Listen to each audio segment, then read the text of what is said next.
কোর্টের আপিল বিভাগে মাননীয় প্রধান বিচারপতির উপস্থিতিতে বিগত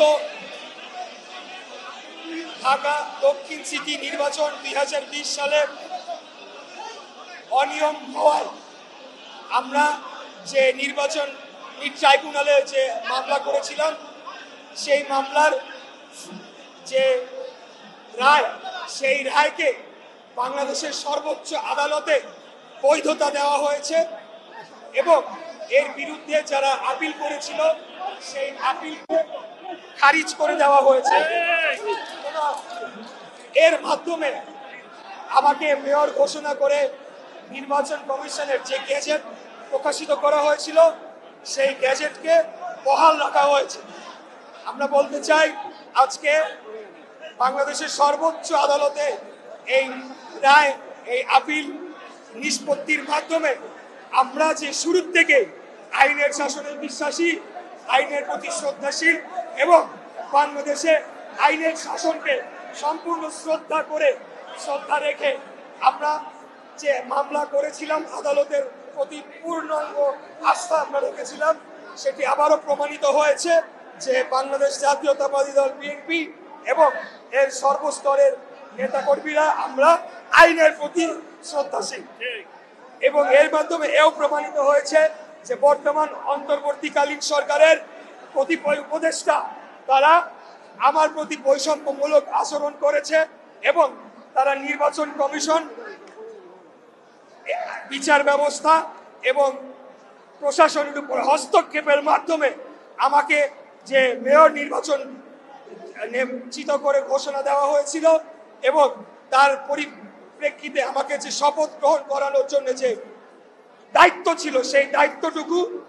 পালনে এই বর্তমান অন্তর্বর্তীকালীন সরকার ব্যর্থ হয়েছে। এখন সর্বশেষ যে কথাটি বলতে চাই, তারা যদি অনতি বিলম্বে আমার শপথ গ্রহণ অনুষ্ঠান সম্পন্ন করার জন্য পদক্ষেপ না নেয় তাহলে এটাই প্রতীয়মান হবে যে বাংলাদেশের সর্বোচ্চ আদালত এবং আপিল বিভাগের প্রতি তারা আদালত অবমাননার সামিল হচ্ছেন এবং অবমাননা করার মতোই একটি পদক্ষেপ নেওয়া হচ্ছে। অতএব আমি বর্তমান অন্তর্বর্তীকালীন সরকারের সকল পর্যায়ে যারা এটার সাথে সংযুক্ত তাদেরকে শেষবারের মতো আহ্বান জানাবো, আপনারা অবিলম্বে আমার শপথ গ্রহণ অনুষ্ঠানের জন্য পদক্ষেপ নিন, অন্যথায় আগামীকাল থেকে ঢাকা নগরবাসীকে সাথে নিয়ে এই আন্দোলনকে আরো বেগবান করা হবে এবং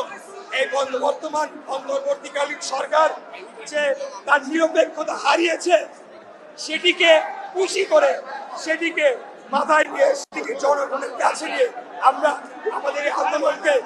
আরো চূড়ান্ত করার লক্ষ্যে বেগবান করব এবং আগামী জাতীয় নির্বাচনের আগে যাতে একটি সম্পূর্ণ নিরপেক্ষ সরকার ব্যবস্থা প্রতিষ্ঠা হয় যার অধীনে জনগণ ভোট দিতে পারবে, যেই ভোট দানের মাধ্যমে একটি জনগণের নির্বাচিত সরকার প্রতিষ্ঠা লাভ করবে, সেই পদক্ষেপ আমরা গ্রহণ করব। আমার কথা একটাই,